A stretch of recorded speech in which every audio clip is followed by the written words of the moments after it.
राजकुमार भाटी जी के पास एक सवाल लेकर, सोमनाथ स्वाभिमान पर्व आप भी मना रहे हैं? बोलूं प्लीज प्लीज, या इतने का हाँ या ना में जवाब देना? अगर हाँ या ना में दे देंगे तो मैं आगे बढ़ आगे और बढ़िए। बढ़ो आप आगे। तो आप मना रहे हैं क्या? हाँ या ना तो बता दीजिए। आपके पास टाइम नहीं है हमें देने के लिए, तो आप आगे बढ़ो। आप हाँ या ना बोल रहे थे, वो मनी बेन की किताब को गलत बता रहे थे सर, उसमें मेरे को कहना पड़ा, और उसमें वो कुतर्क भी कर रहे थे कि मैं व्हाट्सएप यूनिवर्सिटी को लेके आ रहा हूं, इसलिए मुझको बोलना पड़ा। पहले आप ये तय करें कि आपके शो का फॉर्मेट क्या है। फॉर्मेट ये है कि आपसे एक सवाल, फिर इनसे एक सवाल, फिर आपसे एक सवाल, और अब आप ये बता दीजिए आप स्वाभिमान पर्व मना रहे हैं कि नहीं मना रहे हैं? इनकी समझ में तो आएगी नहीं, ये पक चुके। देखिए, पहली बात, जब सोमनाथ मंदिर का पुनरुद्धार हुआ उस समय देश के प्रधानमंत्री जवाहरलाल नेहरू थे। अगर नेहरू चाहते तो पुनरुद्धार नहीं होता। यह आरोप लगाना गलत है कि नेहरू सोमनाथ के विरोध में थे। नंबर एक बात। दूसरी बात, आपको यह समझनी चाहिए कि सुधांशु जी ने कहा, मैं बहुत सम्मान करता हूं, बहुत विद्वान व्यक्ति हैं, कि हम देश को विकास के पथ पर ले जाना चाहते हैं। विकास के पथ के जो निश्चित पैटर्न है, अगर उस पैटर्न से आप उतरेंगे तो आप विकास के पथ पर नहीं जा सकते। दुनिया का इतिहास गवाह है, दुनिया का अध्ययन कीजिए। जो देश पंथ निरपेक्षता के रास्ते पे, लोकतंत्र के रास्ते पे, संविधान के रास्ते पे चले, उन्हीं का विकास हुआ है। जो देश धार्मिक कट्टरता के रास्ते पे चले वो आज बर्बाद हैं। सही बात। चाहे पाकिस्तान हो, चाहे बांग्लादेश हो, चाहे सीरिया हो, चाहे इराक हो, चाहे ईरान हो। हमारे पड़ोस में नेपाल हिंदू राष्ट्र था, उसे वापस संविधान के रास्ते पर आना पड़ा, क्योंकि वो समझ गए कि हम हिंदू राष्ट्र के या धार्मिक कट्टरता के रास्ते पर चलकर विकास नहीं कर सकते। दो बात। तीसरी बात, जब नेहरू देश की आज़ादी के लिए अंग्रेजों की जेल में पड़े थे, तब इनके जो वो थे नेता श्यामा प्रसाद मुखर्जी, वो मुस्लिम लीग के साथ पश्चिम बंगाल में सरकार चला रहे थे। गलत है। क्या बंगाल में मुस्लिम लीग के साथ श्यामा प्रसाद मुखर्जी मंत्री नहीं? फजलुल हक की प्रजाकर्षक पार्टी, फजलुल हक 1946 में ज्वाइन किया मुस्लिम लीग। सर मुझे बोलना है, प्लीज मुझे बोलना। बोलिए। इसलिए क्योंकि उस समय आरएसएस, उस समय हिंदू महासभा, जनसंघ तो बाद में बना देश की आजादी के बाद, ये अंग्रेजों के साथ थे, आजादी की लड़ाई में शामिल नहीं थे। तो इन्हें कोई हक ही नहीं था देश की नीतियां तय करने का। जिन लोगों ने देश की लड़ाई लड़ी आजादी की, जिन्होंने जेलें काटी, कुर्बानियां दी, उन्होंने ये नीति तय की, उन्होंने संविधान तय किया कि भारत पंथ निरपेक्षता के रास्ते पर चलेगा, यहां जाति धर्म के नाम पर कोई भेद नहीं होगा, यहां कानून सबसे ऊपर होगा, हर व्यक्ति को वोट देने का अधिकार होगा। ये नीतियां उन्होंने तय की। आज नेहरू जी की मौत के 62 साल बाद हम नेहरू पर आरोप लगाने लगे और ये इतिहास से ऐसी ऐसी चीजें उखाड़ कर लाने लगे जिनसे वैमनस्य बढ़ता हो, जिनसे सांप्रदायिकता बढ़ती हो, तो ये कोई समझदारी का काम नहीं है। अगर हम आज नेहरू से पूछ रहे हैं कि सोमनाथ में क्यों नहीं सरकारी धन खर्च किया, तो क्या आज के 50 साल बाद हम मोदी से पूछ पाएंगे कि राम मंदिर में सरकारी पैसा क्यों नहीं लगाया, एक भी रुपया क्यों नहीं लगाया? एक पक्ष। दूसरा पक्ष मैं और कहना चाहता हूं 2 मिनट में, गौतम जी की अनुमति लेते हुए। जिस समय सोमनाथ मंदिर पर महमूद गजनवी, अभी आप सर ने बताया, उन्होंने, सुधांशु जी ने कहा, ये इन आतताइयों का विरोध नहीं करते। हम ये महमूद गजनवी, मोहम्मद गोरी, तैमूर लंग और वो क्या नाम था, चंगेज खां, ये महान आतताई थे, लुटेरे थे, मानव विरोधी थे, हत्यारे थे। इनकी हम घोर निंदा करते हैं। इनका समर्थन कौन करेगा? लेकिन ये चंगेज खां और उसका नाम लेके आज के पहलू खान, और उसको नहीं हम मार सकते सड़क पे। पहलू खान की और अखलाक की क्या गलती थी? क्या चंगेज खान के साथ आए थे लूट करने? वो जिस समय महमूद गजनवी, मोहम्मद गौरी 17 बार लूट के ले जा रहे थे सोमनाथ मंदिर और दूसरे मंदिरों को, उस समय भारत की आबादी 10 करोड़ थी और इनके साथ कुछ हजार वो आते थे लुटेरे केवल। वो 1500 आदमी कैसे 10 करोड़ लोगों को लूट के ले जाते थे? क्योंकि इन लोगों ने देश के नागरिकों को एक होने ही नहीं दिया। महमूद गजनवी ऊंट और खच्चरों पे सोना लाद के ले जा रहे थे हमारे मंदिर का, और किसान खेत में हल चला रहा था। हमें क्या मतलब है? क्योंकि इन्होंने उस मंदिर में उन्हें घुसना ही नहीं दिया कभी। उन्हें एहसास नहीं होने दिया कि ये मंदिर हमारा है। मुट्ठी भर लोगों के हाथ में सत्ता थी। ये आज भी देश को वहीं ले जाना चाहते हैं। दलित, पिछड़े, अल्पसंख्यकों को बाहर करके केवल सामंतवादी 5% लोगों की सत्ता कायम करना चाहते हैं। अगर ऐसा हुआ तो देश दोबारा गुलाम हो जाएगा। ठीक है, अब जवाब दो इनका। नहीं, ये बात तो बाबा साहब ने भी कही थी कि अगर धार्मिक पहलू हावी हो गया तो ये देश दोबारा परतंत्रता की तरफ चला जाएगा। तो ये बात जो भाटी जी कह रहे हैं, ये तो खुद बाबा साहब ने कही थी।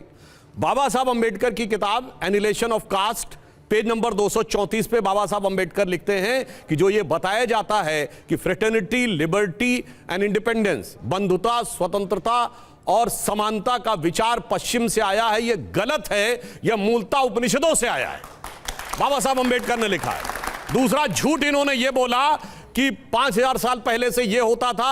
बाबा साहब अंबेडकर की किताब who were Shudras, page number 1, chapter number 1, paragraph number 3, वो कहते हैं आज के शेड्यूल कास्ट का वैदिक एज शूद्रों से कोई कनेक्शन नहीं है।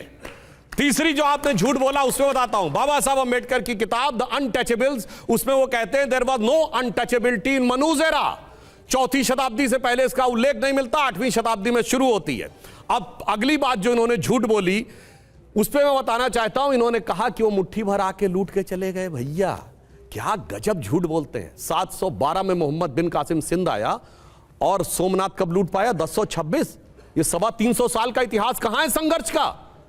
पानीपत की लड़ाइयां पढ़ी ना, पहली लड़ाई में कौन जीता? बाबर, दूसरी लड़ाई में अकबर और तीसरे में इब्राहिम लोदी। सिर्फ हार का इतिहास पढ़ाया गया। 1528 में जाकर अयोध्या तोड़ पाया बाबर। 1192 से 1528, 325 साल का इतिहास कहां है? यह इतिहास पढ़ाया गया हमें झूठ बोलकर, पराजय और ग्लानि का इतिहास पढ़ाया गया।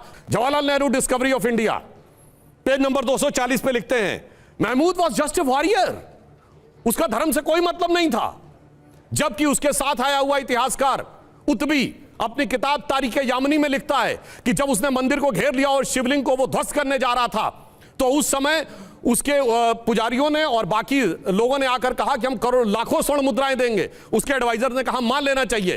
तो उसका खुद का इतिहासकार उद्वी लिखता है कि महमूद ने कहा मैं ऑफर स्वीकार नहीं कर सकता। एक सेकंड के लिए सर, एक मिनट में पूरी बात पूरी बात कहिएगा। उद्वी की जो आप ये बात कह रहे हैं, इससे रिलेटेड कुछ आपको दिखाना चाहता हूं। नहीं मैं पूरी बात नहीं, आप कह लीजिए सर, लेकिन इसी में जरा इसको जरा देखिए। उद्वी का जिसका आप हवाला दे रहे हैं, कहते हैं कि उसका पीरियड असल में उससे पहले ही पूरा हो गया था। वो सोमनाथ वाली जो घटना हुई 1026 में, वो तब तक का इतिहास समेट ही नहीं पाया। उसने मथुरा का जिक्र किया है, उसने थानेश्वर का जिक्र किया है, उसने कन्नौज का जिक्र किया है, लेकिन ये वाला जरा देखिए, इसको फ्लैश कीजिए। तारीख Yamini does not contain a detailed account of the famous 1026 CE red on the Somnath temple. This is because ये उतबी की हिस्ट्री ये कंक्लूड हो जाती है उससे पहले। कि कहां लिखा है ये सर? ये रिसर्च का सोर्स बताइए। मैं तो उद्वी की किताब कोट कर रहा हूं। उद्वी की किताब में सोमनाथ के टेंपल का जिक्र नहीं है, थानेश्वर का है सर। अरे आगे का ही बता रहा, आप सुनो, उसके आगे भी सुन लीजिए। मैंने कहा था पूरी बात यामिनी में सर सोमनाथ का जिक्र नहीं है, सर आप पूरी बात सुनिए। वो ये कहता है कि मैं बुत शिकन के रूप में जाना जाऊं कयामत के दिन, बुत फरोश के रूप में नहीं। अब आइए उसके आगे की भी, अभी वो भी अरमान निकाले देता हूं। उसके बाद हुए एक मिनहाजुस सिराज, जिन्होंने किताब लिखी तबाकत नासिरी। वो लिखते हैं, वो वहीं काबुल में रहे, गजनी में, और वो कहते हैं जब सोमनाथ की मूर्तियां लाई गई, आप कहिए ये भी दिखाइए। मिनहाजुस सिराज ने लिखा है कि नहीं तबाकत नासिरी में? ये जो इधर उधर सेलेक्ट करके, वही मैं बताना चाहता हूं अभी। तो जानते हैं उसमें क्या लिखता है कि मूर्तियों के 4 खंड किए गए, एक मस्जिद की सीढ़ियों पर लगाया गया, एक महल की दीवारों पर, और 2 हिस्से मक्का और मदीना भेजे गए। उसके बाद Jawaharlal Nehru discovery of India में ये लिखते हैं उसका धर्म से कोई लेना देना नहीं था, वो सिर्फ पैसा कमाने के लिए आया था। अब आइए, उतबी ने मथुरा तो लिखा, ये तो मानते हैं, मथुरा, थानेश्वर, कन्नौज। मथुरा पे नेहरू की डिस्कवरी ऑफ इंडिया में क्या लिखा हुआ है? वो ये कहते हैं कि जब वो एंटर करता है तो वो देखता है मथुरा के सुंदर सुंदर भवनों को देखकर, आप क्योंकि आप पूरी बात कीजिएगा सर। एक चीज बस ये देख लीजिए, ये जो आप डिस्कवरी ऑफ इंडिया ठीक नहीं है, बस एक चीज पूरी बात कहिएगा। एक सेकंड में आपको उसी का फ्लैश दिखा रहा हूं। Mahmood was far more a warrior than a man of faith, and like many other conquerors, he used and exploited the name of religion for his conquest. मतलब उसने धर्म का गलत इस्तेमाल किया उसकी इस कॉन्क्वेस्ट के लिए, जबकि वो धन पिपासु था। ये बात उसमें कही गई है। क्या इससे भी आप सहमत नहीं है? यार इतनी वाहियात पने की बातें नहीं करनी चाहिए। एक मुगल बादशाह नहीं जिसने गाजी की उपाधि ना ली हो, और धन पिपासु था, धर्म से मतलब नहीं था। Absurd illogical history. सर आज के डेट में भी तैमूर नाम रखे जा रहे हैं बच्चों के। पूरी बात तो होने दीजिए, आप कहां से कहां चले गए सर? मैं कह रहा हूं सुनिए, ये चैप्टर जिसने आपने निकाला, भाई इसके आगे की लाइन दिखाओ। गौतम जी, अरे आगे एक लाइन दिखाओ ना, पूरा पैरा है सर जो आपके उस सामने रखा पेज में मैंने। आगे दिखाओ जब वो मथुरा का वर्णन करता है। अब सुनो, यही डिस्कवरी ऑफ इंडिया में वो क्या कहते हैं, शानदार, इसीलिए मैं कह रहा था आप सुन लेते तो आपको जरूरत ही नहीं पड़ती दिखाने की। वो कहते हैं, और मुझे कोई रिसर्च वाले की जरूरत नहीं है कि वो ला के दिखाएगा, वो कहता है कि शानदार महल देखे, और वो देखकर अभिभूत हो गया, और अभिभूत होने के बाद वो ये कहता है कि ये कितने सुंदर हैं, और वहीं पे नेहरू जी रुक जाते हैं, कहते हैं इसका मतलब वो कला का प्रेमी था। जबकि उद्भव की किताब में लिखा हुआ है कि वो सबको देखता है और कहता है तो इतने सुंदर भवन हैं कि लगता ही नहीं कि मनुष्य ने बनाए हो, ये तो लगता होगा जिन्नों ने बनाए हो।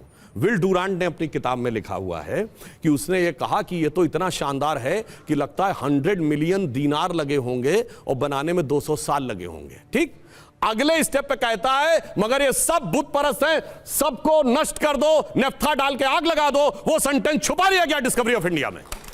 इसीलिए मैंने कहा आगे, अब अगली बात का जवाब देता हूं। जो देश चलता है धर्मनिरपेक्ष रास्ते के ऊपर वो बड़ा डेवलप करता है।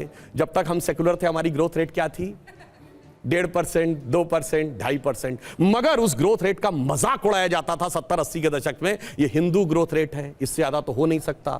जब वहां पर विवादित ढांचा खड़ा था, भारत का फॉरेन एक्सचेंज रिजर्व क्या था, $1 बिलियन के नीचे। जब जहां से हिंदुत्व का राइज शुरू हुआ और वो $1 बिलियन 1991 रुपए का 2 बार डिवैल्यूएशन, अर्थव्यवस्था ध्वस्त, सोना गिरवी रखा गया। उस समय लोग कह रहे थे मस्जिद बनवाएंगे। नहीं, सोचिए, लेकिन आप पूरी बात सुनिए सर, पूरी बात होने दीजिए, पूरी बात। आज अब आइए 100 बिलियन कब पहुंचा? एक सेकंड, अटल जी के समय में 2004, दोनों के बराबर का समय दीजिएगा। 500 बिलियन कब पहुंचा?